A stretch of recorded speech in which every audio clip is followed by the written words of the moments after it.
Fala isso não. Não fala que eu tenho até meia-noite não, porque eu vou, hein? Ó. Gostou? Bom, vocês vieram, né? Já chegaram aqui, poxa. Ela não veio, né? Não. Mas a gente vai tentar. A gente não tenta, né, chegar lá. Mas a gente tenta dar o nosso recado. Bom, gente, o tema que eu escolhi, né? Bom, eu escolhi é muito empática. Porque não fui eu que escolhi nada, né? Não sou eu que mando em nada. Aliás, eu mando em muito pouca coisa. E é assim que deve ser, graças a Deus, que continue assim. Bom, o tema que nós escolhemos hoje é Cáritas, a filha do amor do Cristo. Né? Foi um tema um pouquinho diferente que eu te dei. Mas desculpa, Dani. Justamente esse tema oferece um duplo sentido. Né? Oferece uma ambiguidade. Porque a gente vai ver que a palavra, peraí, eu não sei mexer nas engenhocas, eu estou aprendendo. Isso.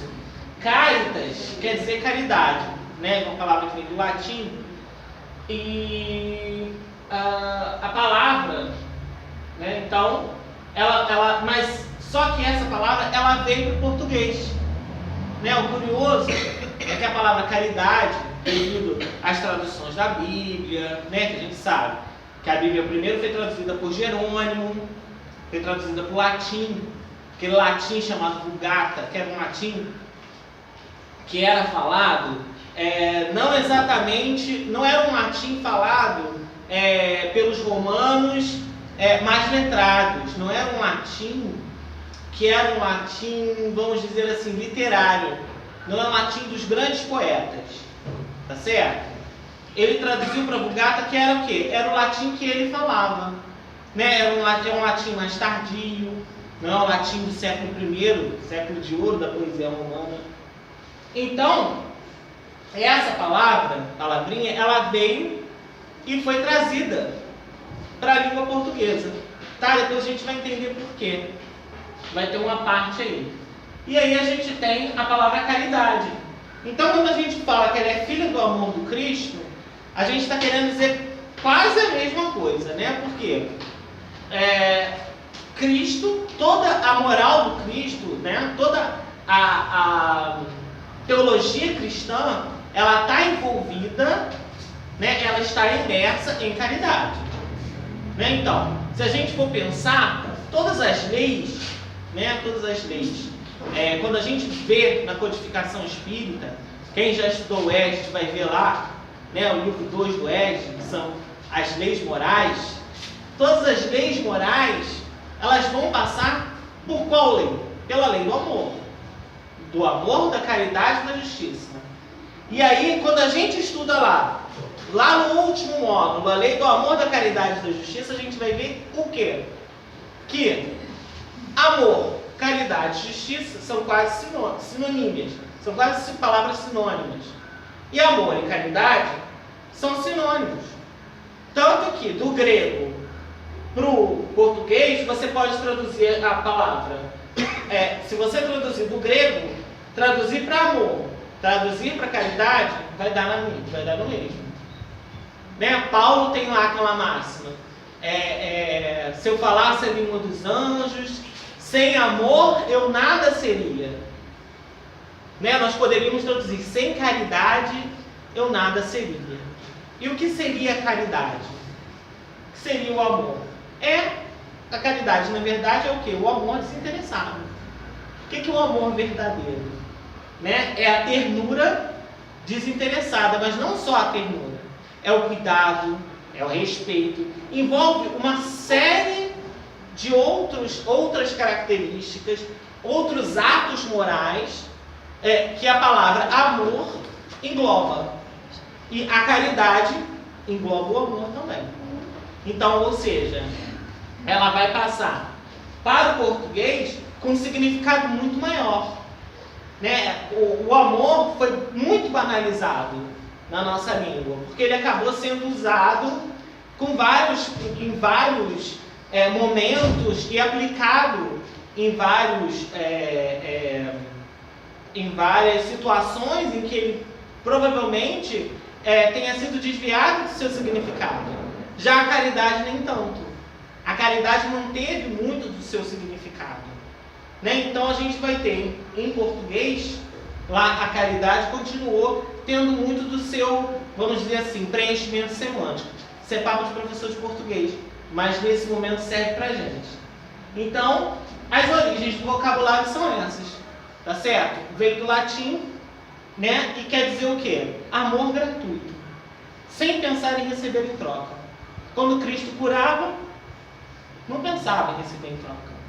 E também quem ele curava não podia dar nada em troca, né? O que a gente poderia dar para o governador do planeta Terra em troca de alguma coisa? Né? Nada, não há coisa a essa altura.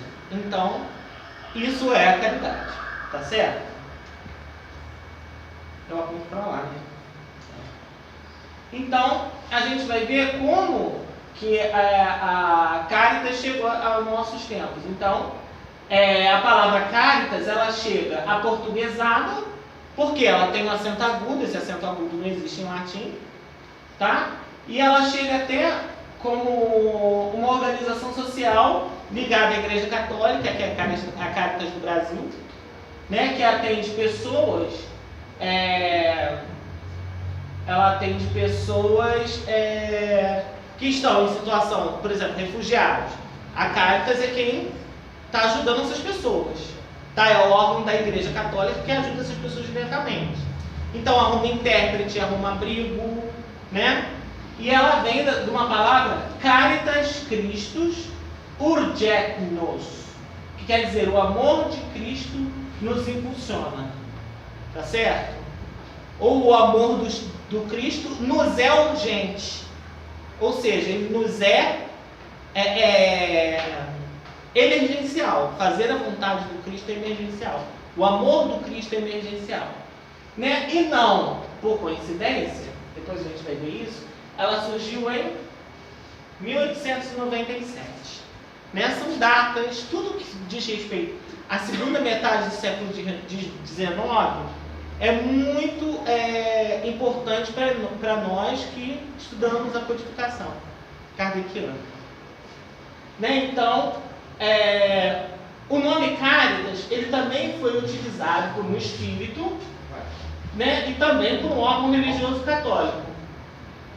Creio que ambos inspirados no significado da palavra, que é o amor. Isso daqui foi tirado do portal Amigo Espírita, mas o que eu queria que vocês vissem é essa data, né? Depois a gente vai prosseguir aqui.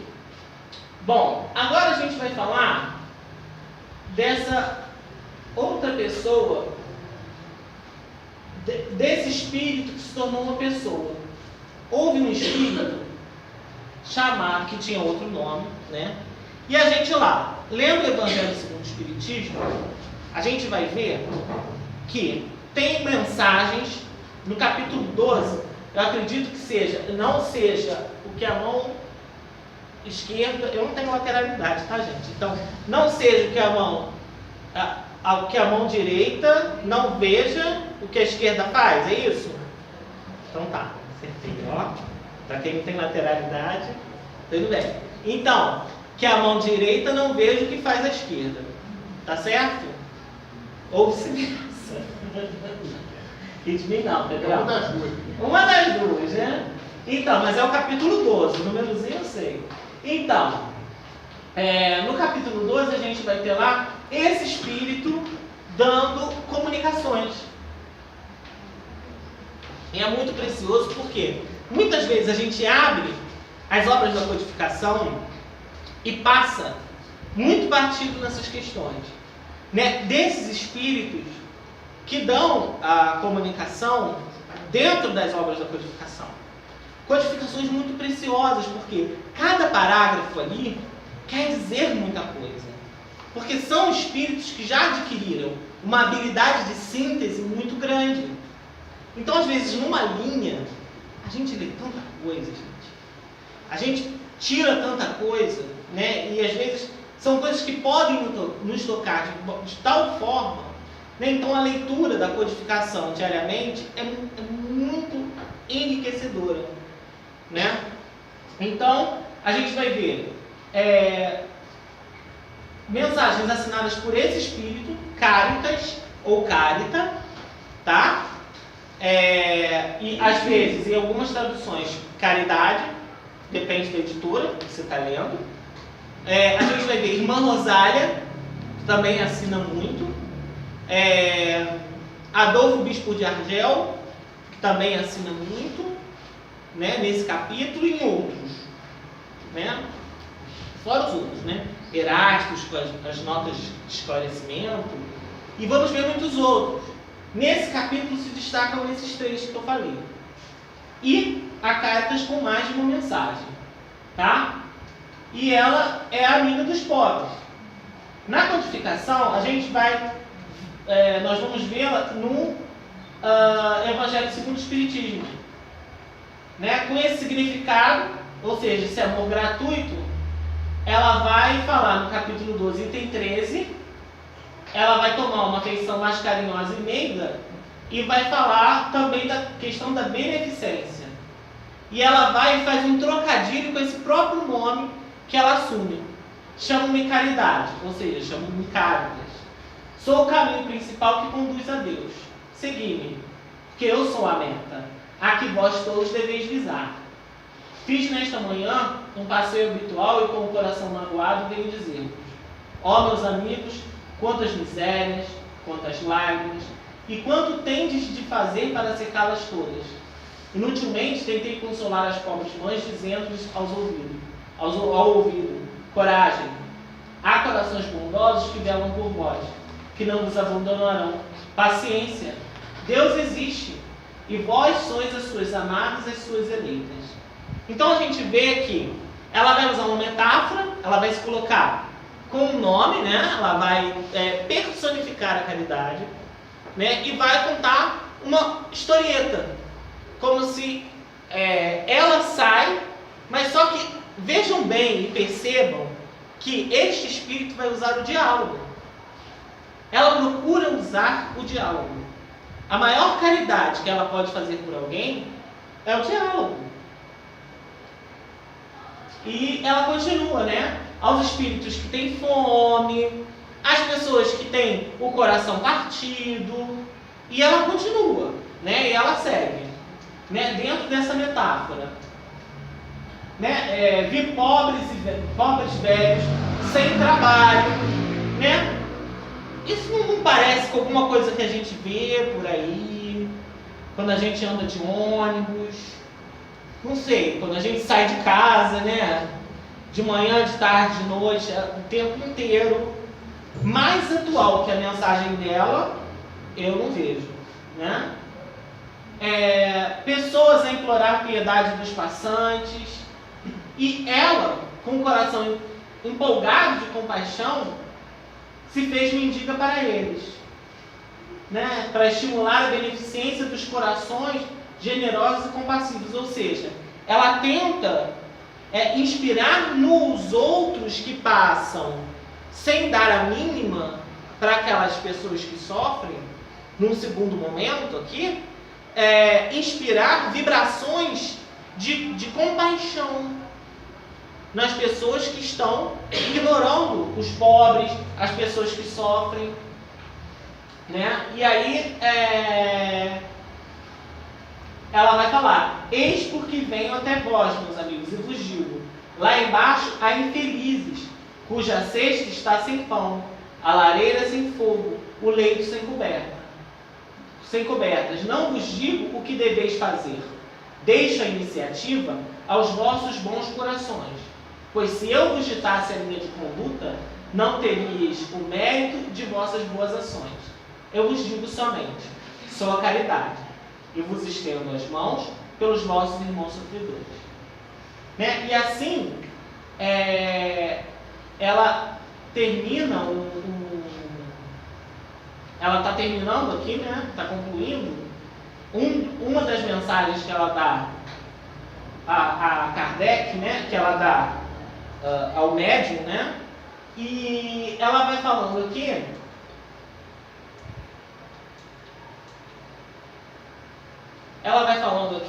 que ela está tentando fazer a caridade, mas como ela não tem ela só tem vibrações benéficas, né, ela tenta suscitar no outro o quê? A vontade de dar o abraço, a vontade de doar o pão. Quando nós vamos ao centro espírita, ou a pessoa que vai à igreja, ou a pessoa que vai a qualquer outro templo cristão em que se propaga o cristianismo, ali se abre naquele momento o pensamento do indivíduo para que ele escute a mensagem cristã, que é de quê? Caridade, amor, de que há o necessitado ao seu lado, que de repente não precisa de pão, precisa de um abraço, precisa de um sorriso, precisa ouvir seu oi. Aqui em Petrópolis, muitas vezes é engraçado, que as pessoas se conhecem, passam umas perto das outras e não falam uma com a outra. E às vezes aquela pessoa precisava do nosso oi. Ai, que prepotência! Ninguém precisa do meu oi. Tem gente que precisa do meu oi. Tem gente que precisa de um sorriso. E aí? Como é que fica? Porque, gente, num sorriso nós trocamos energia. Num oi nós trocamos energia com o outro. Né? Nós temos isso daí, nós vamos ver na própria literatura espírita. Quando lemos André Luiz, quando lemos a codificação, vamos ver que há troca de energia. Né? Há uma troca de fluidos. Né? Vamos ver que até mesmo uma aproximação de falanges espirituais que não conseguem chegar no outro. E às vezes, mediante um sorriso seu, as falanges espirituais benéficas vão conseguir chegar no outro. Por quê? Nós, de novo, a lei do amor e a lei da caridade e da justiça. Nós não chegamos a Deus, não chegamos à perfeição, ou ao mínimo grau de evolução, sem passar pelo outro. Até o eremita passa pelo outro. Até quem acha que vive sozinho, passa por alguém. Por quê? Ele não precisa da água, da fonte para viver. Né? Muitas vezes ele recebe doação das pessoas que vivem ali por perto. Então ele depende de alguém. Ele acha que não depende. Ele acha que está sozinho. Mas ele não está sozinho. O canto do pássaro que agrada a ele, o canto do pássaro que o faz mais feliz, ele está passando por aquele pássaro. Então ele depende de alguém. Né? E é isso que a Karen também fala aqui. E prestem atenção. O que é um espírito, né? Quando a gente tem dificuldade, né? Muitas pessoas falam, né? Paulo vai falar lá, né? numa de suas epístolas, sobre o discernimento dos espíritos. Como eu sei que um espírito é bom, que o espírito é ruim, né? Que uma pessoa é boa, que uma pessoa é ruim. Ela não se mete no livre-arbítrio de ninguém. Ela está escrevendo num livro de conteúdo moral, num capítulo de conteúdo moral. Só que mesmo assim, ela não se mete no livre-arbítrio de ninguém. Ela não está arbitrando por nós. Né? Isso daqui foi psicografado para nós lermos hoje. Né? Para você ler amanhã na sua casa. Para eu ler amanhã na minha casa. Né? Então ela fala, não vos digo o que deveis fazer. Deixe iniciativa aos vossos bons corações. Por quê? Porque senão ela vai estar se metendo no livre-arbítrio. Quando alguém se mete no nosso livre-arbítrio, qual é o nosso mérito? Se alguém nos manda fazer alguma coisa e nós fazemos o bem, qual é o nosso mérito? Nenhum. Foi outra pessoa que mandou e a gente fez por obediência. Nosso mérito não é nenhum. A não ser que seja o mérito da obediência, pode até ser. Agora, o mérito da boa ação, dificilmente. Pelo menos dividir o mérito a gente vai ter. Né? E ela segue. Peraí que agora eu vou ler aqui. Estou aprendendo a mexer com a tecnologia de vocês. Cheguei na colônia de vocês, estou aprendendo a mexer com a tecnologia. Vamos lá. E ela vai falando, né? Sempre a nos estimular. Se peço, também dou muito. Eu vos convido para um grande festim e ofereço a árvore em que vós todos podereis saciar-vos. Vede como é bela, como está carregada de flores e de frutos. Ide, colhei e tomai todos os frutos dessa bela árvore, que se chama beneficência. Ela fala outra palavrinha, né? Legal ali. Beneficência. Ou seja, benefício. Doar benefícios. Gratuitamente. Em lugar dos ramos que lhe arrancardes, porém todas as boas ações que fizerdes, e levarei a árvore a Deus, para que ele a carregue de novo, porque a beneficência é inesgotável. Segui-me, pois, meus amigos, a fim de que eu vos possa contar entre os que se alistam sob a minha bandeira. Sejam intrépidos, eu vos conduzirei pela via da salvação, porque eu sou a caridade. Ou seja, ela usou, lembre-se, uma metáfora. Ela não está se colocando no lugar da virtude. Muitas pessoas podem ler e se confundir. Né? Fala assim, gente, que espírito, né? Pô, de uma louca, né? Está falando assim, ela é a caridade, ela está se achando a caridade aqui. Né? Não é bem assim. Né? Aqui ela está se colocando no lugar, ela fala como se fosse virtude. Nós chamamos isso de alegoria. Ela está falando como se fosse uma alegoria. Ou seja, tudo que nós damos, nós recebemos o triplo. Nós não sabemos nem mensurar o quanto nós recebemos. Mas só que não em bens materiais. Principalmente hoje, em que se fala tanto. Né? Temos as doutrinas de prosperidade, em que se fala tanto que quanto mais você der, não no sentido moral, mas no sentido financeiro, para determinada pessoa, você recebe em bens financeiros, isso daqui se torna mais atual do que nunca. Né? Por quê? Quanto mais nós damos moralmente ao outro, quanto mais amor nós doamos ao outro, mais amor nós recebemos. Né? Mais beneficência nós recebemos. Né? E aqui está, ela assinou, Cárita, martirizada em Roma, Lyon, 1861. A gente vai ver que a outra mensagem dela está no 14. E ela fala, e aí ela destrincha. Há muitas maneiras de se fazer a caridade, que tanto de paz confundem com a esmola.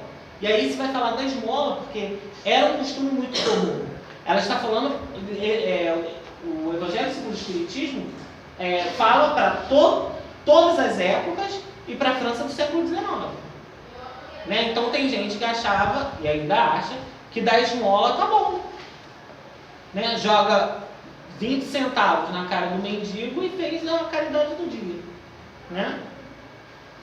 E aqui ela está explicando que não obstante a grande diferença entre elas. A esmola algumas vezes é útil, que alivia os pobres. E ela vai continuar a falar da caridade, do amor como algo profundo. E não somente dinheiro, não somente roupas que sobram dos nossos armários. Né? A caridade é mais do que isso. Como eu falava, é também o amor. Né? É muito mais do que o dinheiro, é muito mais do que as roupas que nós doamos, é o sorriso, é o bom dia, boa tarde, boa noite, não dados somente por educação, mas dados para compartilhar uma parte do dia. Né? Às vezes a gente dá por educação também, é válido. Não é somente por educação, mas é muito mais legal, muito mais válido a gente dar para compartilhar o momento do dia com o outro. E aqui ela continua nesse raciocínio, né? Ela vai falar, para vós espíritas, na vossa maneira de agir em relação aos que não pensam convosco, induzindo os menos esclarecidos a crer, sem os fazer chorar, sem afrontar as suas convicções, mas levando amigavelmente as reuniões, onde eles poderão ouvir-nos, onde saberemos encontrar a brecha que nos permitirá penetrar os seus corações. Eis uma das formas da caridade. Ou seja, alguém que perdeu um parente. A gente conversar com alguém que perdeu um parente. Né? A morte não termina aqui. Alguém que se abre. Não para fazer... não para tentar converter ninguém. O espiritismo não busca isso. Né? Mas assim, conversar com alguém, trazer consolo a alguém... que alguém que está precisando de ajuda, né? Que todo mundo assim, às vezes, aquela pessoa que joga alguma coisa no WhatsApp, que fica todo mundo quieto no grupo, né? Todo mundo está interessado em acabar de ver a novela. A pessoa vai e mandou alguma coisa no grupo, sabe?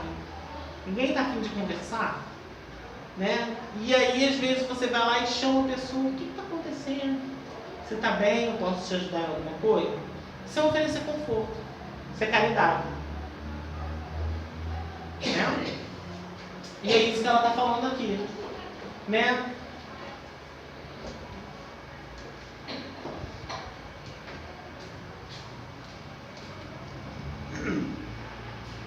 E aí ela vai falar que ela vai falar um exemplo de caridade que ela muitas vezes na semana visita, para a gente ver que os espíritos, que todo agrupamento que faz o bem tem os seus espíritos protetores. Né? Aqui ela relata, né, a gente ainda está vendo o item 14, que ela relata um grupo de mulheres, ela não fala de que religião, de que classe social essas mulheres são, acho que classe social elas falam. Classe social ela fala. Né? Porque ela usa um termo que designa a classe, acaba entregando a classe social das mulheres. Mas ela vai falar, né, aqui de mulheres que se reúnem para fazer bordado para os pobres. Vejam só. E toda semana a falange dela está lá. Ou seja, muitas vezes os trabalhadores espirituais vão para recolher energias benéficas, levar energias benéficas. Muitas vezes as pessoas estão tomando passes magnéticos, recebendo muitas coisas boas sem saber. Mas por quê? Estão reunidas em nome de amor gratuito, em nome da caridade. Né? Ela está falando ali. Agora, percebam que não é mais uma alegoria. Ela está falando do trabalho no mundo espiritual. Vejo muitas vezes na semana uma reunião de damas. Damas, naquela época, já empregavam a classe social que era elevada. De todas as idades. Para nós, como sabeis, são todas irmãs. Trabalham rápidas, bem rápidas. Os dedos são ágeis. Vejo também como os rostos estão radiantes e como seus corações batem em uníssono. Mas qual o seu objetivo? É que elas venham aproximar-se o inverno, que será rude para as famílias pobres. As formigas não puderam acumular durante o verão os grãos necessários à provisão, e a maior parte de seus utensílios está empenhada. As pobres mães se inquietam e choram, pensando nos filhinhos que neste inverno sofrerão frio e fome. Mas tende paciência, pobres mulheres. Deus inspirou a outras, mais afortunadas que vós. Elas se reuniram e confeccionaram roupinhas. Ela visita os dois lados. Tanto as que sofrem para consolar. E as outras que estão produzindo, a falange dela também está visitando para quê? Para acelerar o trabalho delas. É quase que... E as outras, a gente vê que elas abrem o espaço para a espiritualidade trabalhar. Porque elas têm os pontos rápidos. Ou seja, o que quer dizer isso? Elas deixam a espiritualidade trabalhar. Com o quê? Costura. que muitas pessoas falam assim, isso palhaçada. A espiritualidade está atuando nos grandes líderes mundiais, os grandes presidentes de centro. É lá que a espiritualidade está. Né? Os grandes presidentes. Não. A espiritualidade está atuando onde está o amor. Então, o amor está nos grandes presidentes de centro? Vamos lá. Onde é necessário. Eles estão em todos os lugares onde se faz necessário. Tá?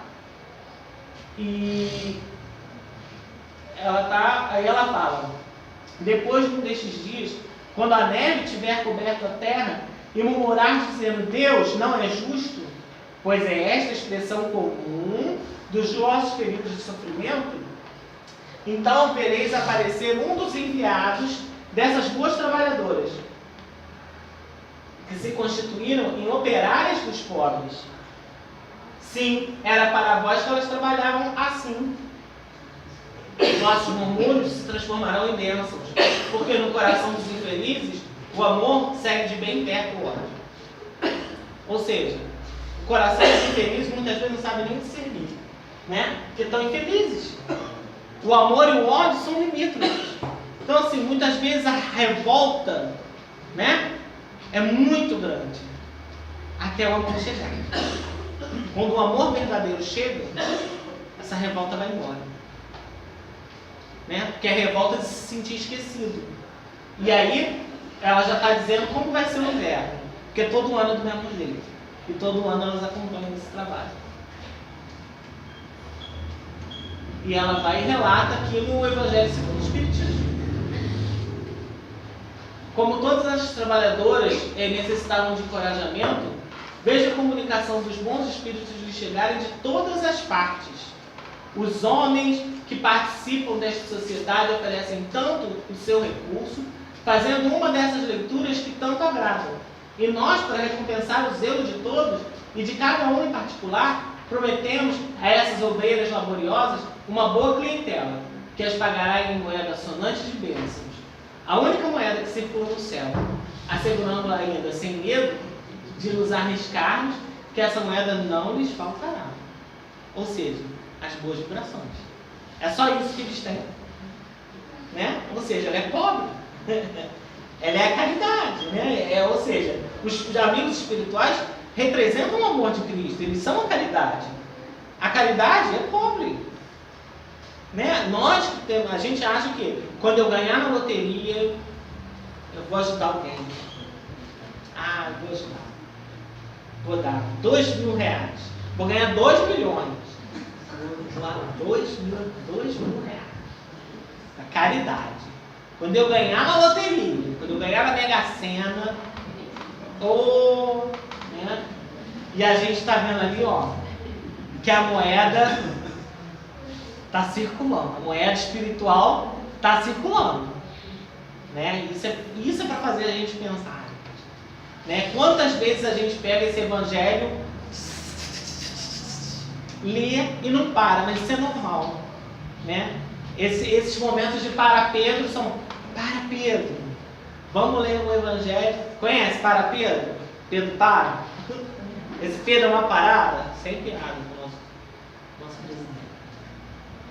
É aqueles momentos assim que dá uma parada, gente. Vamos dar uma parada.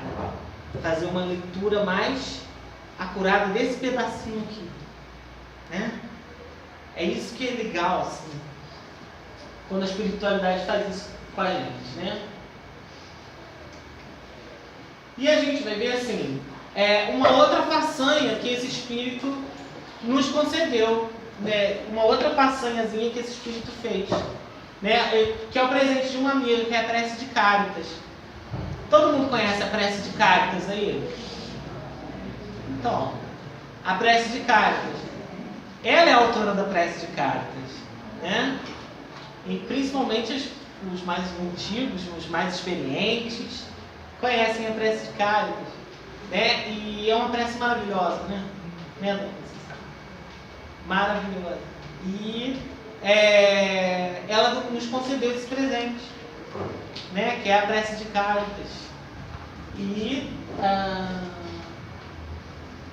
ela publicou através de uma médium, né? A gente vai ver como é que a prece de Caritas surgiu. Ela foi psicografada numa noite de Natal, por isso ele é um presente mesmo, né?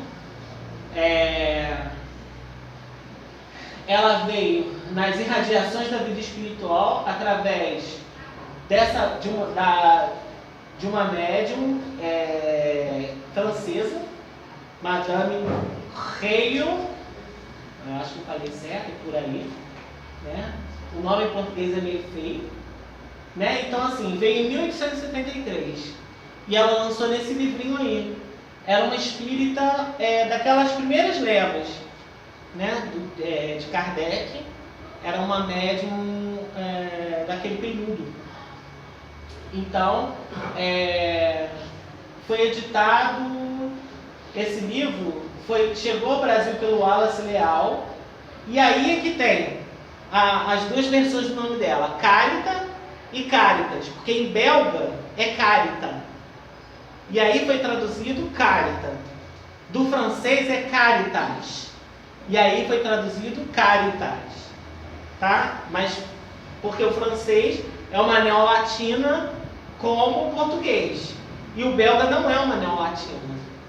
O belga tem outra raiz, ele não vem do latim, tá? Então aí foi isso daí que, né, a médium Madame Reil era respeitada em sua época, tida como uma excelente médium, que nos leva a dar crédito como sendo do mesmo espírito que ditou as mensagens que se contam no Evangelho segundo o Espiritismo, né? E aí a gente tem outros, né, que vão outros médios que também vão posteriormente asseverar não só a origem da prece, mas também a biografia desse espírito, que a gente vai ver daqui a pouco, tá? A gente vai ver que no Brasil ela foi publicada pela editora Camille Flammarion, tá? Que era uma editora muito séria também.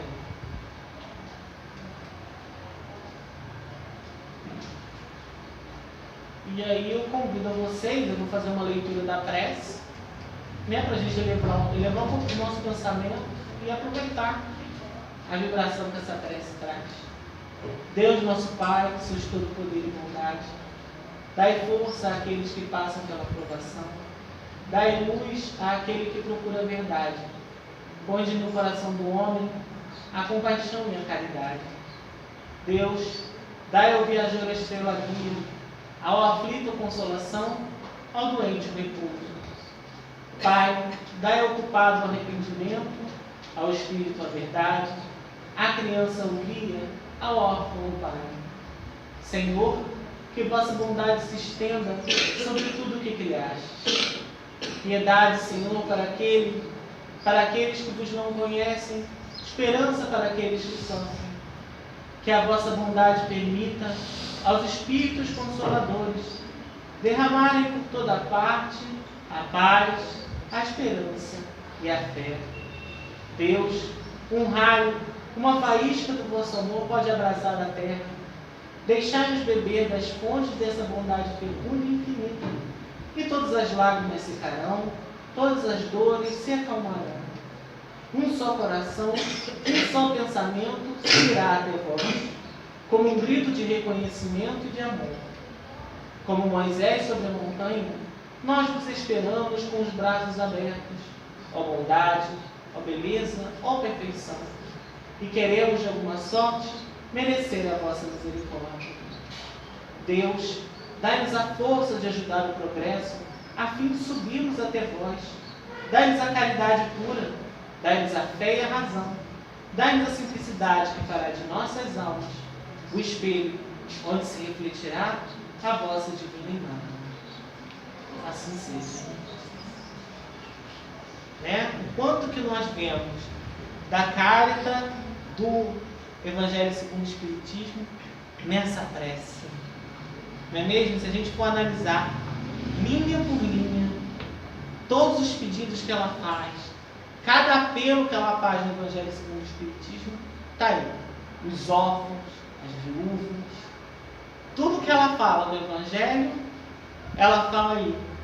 Né? E se nós conseguirmos prestar atenção, a época que a Caritas, isso é a gente pensando, né?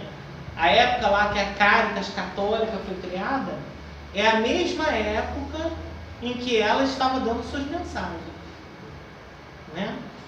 É a época em que ela escreveu o Evangelho segundo o Espiritismo, é a época em que ela psicografou, ela veio trazer, né, a prece de Caritas, era médium, né? É isso que nós temos que pensar. Mas, qual é o histórico desse espírito? Coisas que a gente para pouco para pensar. Né? Por quê? O que nos ajuda quando nós paramos um pouquinho para pensar nisso? Que nós podemos chegar lá. Né? Quando a gente pensa, esse espírito, né, que tem tanta ternura, tanto amor pela humanidade. A gente vê o Dr. Bezerra de Menezes, né, que em sua biografia lutou tanto na Terra. Né? Falta de dinheiro, a morte do filho, né?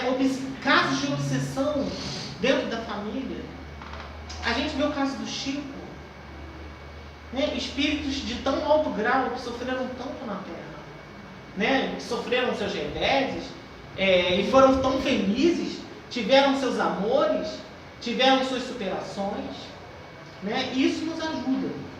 Então, vamos ver um pouquinho das notas biográficas dessa nossa amiga, né? Sobre o espírito Caritas, então. Sempre que a gente fala sobre isso, a gente não pode afirmar com certeza. Quando a gente fala de encarnações, é muito complicado. Por quê? A menos que o espírito se pronuncie de forma muito clara, né, tudo não passa de especulação. Né? E especular nunca é muito bom. Né? Principalmente numa religião cujo tripé é religião, ciência e filosofia. A especulação não combina, né, com nenhuma dessas três coisas. Então, a gente não pode afirmar o quê? Peremptoriamente, a gente não pode bater pé nisso. O que a gente pode dizer é que notícias de médiuns autorizados, né, alguns dos que trabalharam com Kardec, né, como a Madame Creil, que a gente viu, que psicografou a prece de Caritas, identificam através, e outros que identificam através de seus estudos, que no passado esse espírito tenha sido a figura de Irene, uma cristã martirizada no ano de 305 em Roma, quando das perseguições do imperador Diocleciano. Nasceu, segundo narram os cronistas, no século IV. Ainda na juventude, ela e suas irmãs não demoraram a se render aos doces ensinamentos do Cristo.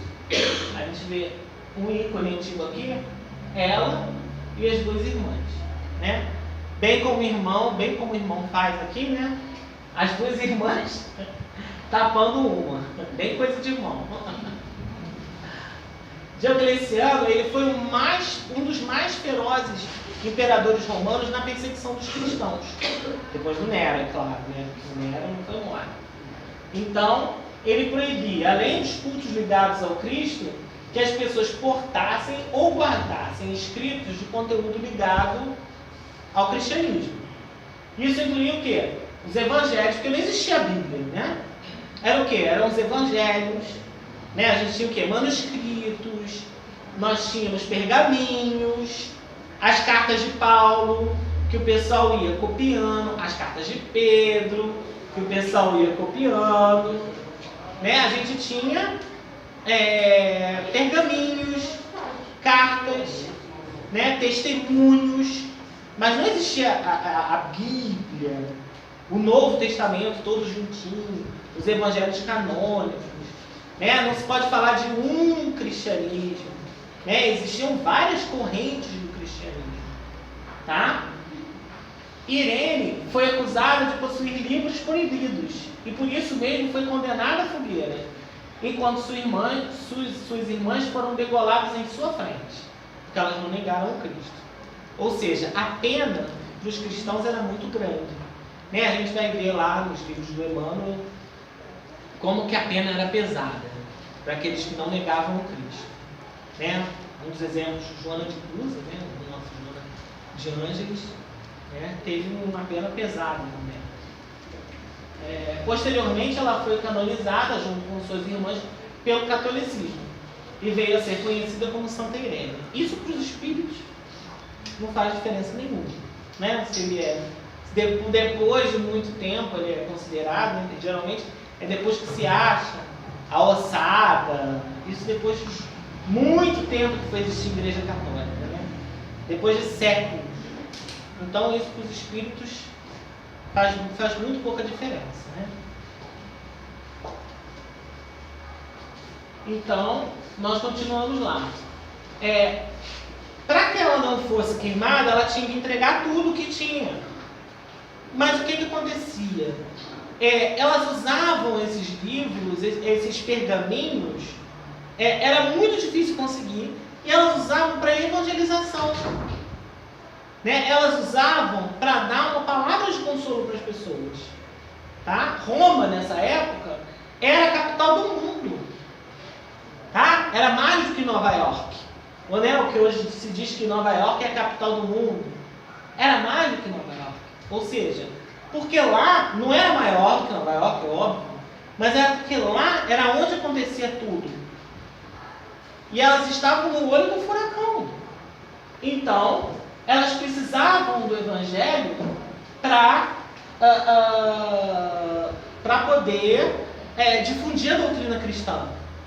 E isso era a alegria delas, que as outras pessoas desfrutassem desse amor que elas tinham desfrutado, do amor do Cristo.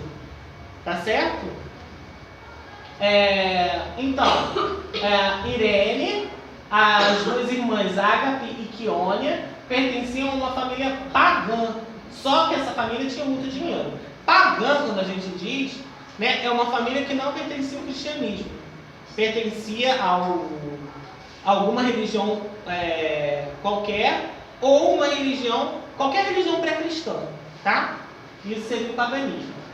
E as três irmãs foram denunciadas, tá? E aí encontraram tudo na casa delas e elas não negaram. E aí elas sofreram um interrogatório, foram torturadas, elas só se salvariam se idolatrassem falsos deuses, oferecendo publicamente comida e incenso a eles, e queimando seus pergaminhos bíblicos. Elas não quiseram fazer isso. Quando eles se negavam a renunciar à sua fé, geralmente eram queimados vivos junto com os escritos evangélicos. Como esses escritos eram dela, né, as irmãs não foram queimadas. A pena pior seria fogueira, né? Então as irmãs não foram queimadas. Ela falou, esses escritos são meus. As irmãs tiveram uma morte, vamos dizer, mais rápida. A dela foi um pouco mais sofrida. Então ela falou, são meus. E as irmãs tiveram uma... Ela sofreu um pouco mais, vamos dizer assim. Né? E aí, Ágape e Quíonia foram encontradas antes, presas e interrogadas, né, segundo a lenda, segundo a crônica, negaram-se a adorar os deuses, né, e por isso foram queimadas vivas. Não, essa informação aqui está errada. Elas foram degoladas. A única que foi queimada viva foi Irene. Tá? Ela se escondeu porque ela queria preservar o quê? Os pergaminhos. Para que deixasse alguém difundir o Evangelho depois que ela morresse. Passar aquilo para alguém, porque não deu tempo. Né?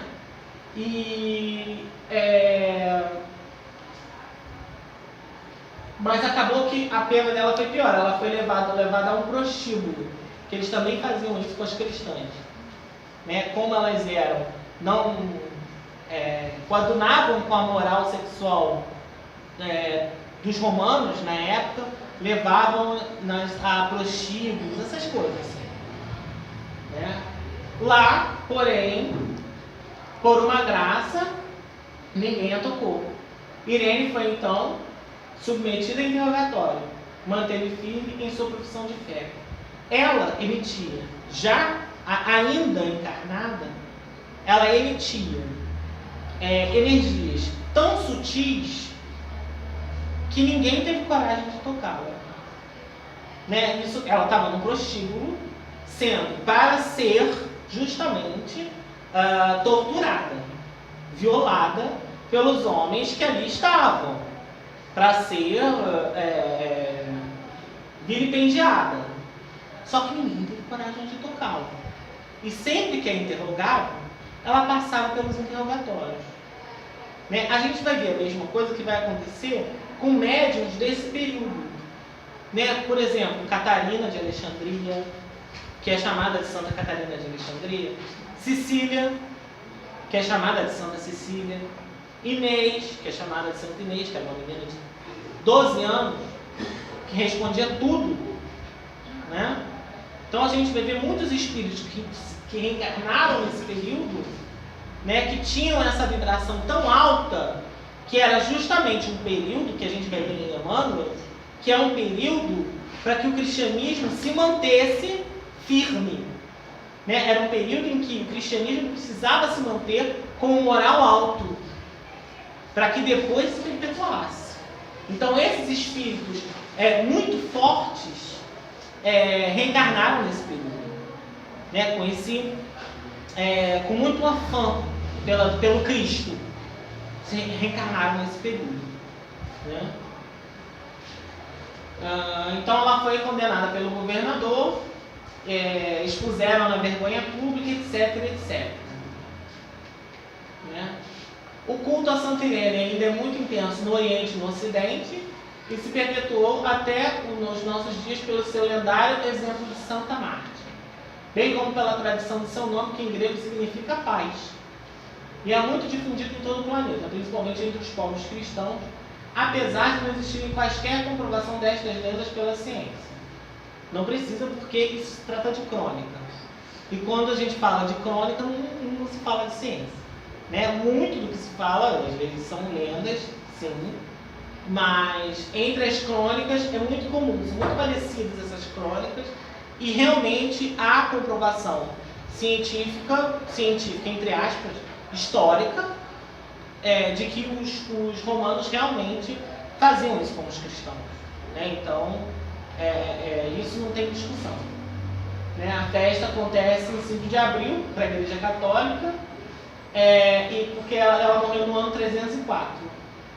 Tá? E há ligações deste espírito com as abastadas. Santa Anastácia, ainda em vida, Anastácia foi uma outra mártir, e ainda em vida elas eram amigas. Tá? Anastácia foi martirizada depois. Provavelmente esses pergaminhos dela passaram a Santa Anastácia. Por isso que ela fugiu tanto antes de ser pega. Foi a última a ser pega. Tá? Não foi fuga para se esconder, não. Foi fuga para passar os pergaminhos para Santa Anastácia, que era muito caro e difícil de conseguir. Tá? Aí aqui, essa é uma imagem russa do século XX. Irene, Ágata e Quione em atendimento à Anastácia. E provavelmente elas eram mentoras da Anastácia. Tá?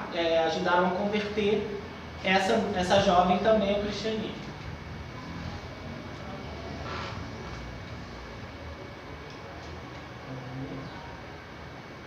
Bom, então a gente pode ver assim, a extensão. Nós fizemos um percurso mais ou menos de trás para frente, né? Ou de frente para trás, né? Vimos lá o cabo da corda, quando ela fala lá na codificação do Evangelho segundo o Espiritismo, né? Quando ela vem com a sua missão como espírito, né? E terminamos o percurso vendo o que ela foi encarnada. Né? Então, assim, eu espero que a gente tenha se esclarecido um pouco com essa filha do amor de Cristo, né? Que conheceu o Cristo e teve uma mudança profunda através desse conhecimento. Essa mudança que não foi de uma hora para outra, foi diária, gradual. A gente só não viu isso, mas ela foi diária, gradual, como a nossa está sendo agora. Né? E um dia seremos nós que vamos relatar essa nossa mudança, né? Como a nossa irmã Cáritas ou Irene fez. Eu queria dar uma boa noite para todo mundo. Espero que ela nos proteja, né? E que nós consigamos ser mais caridosos todos os dias, que é uma missão complicada, né? Obrigado pela oportunidade, obrigado pelo trabalho, sempre. Pela paciência de vocês.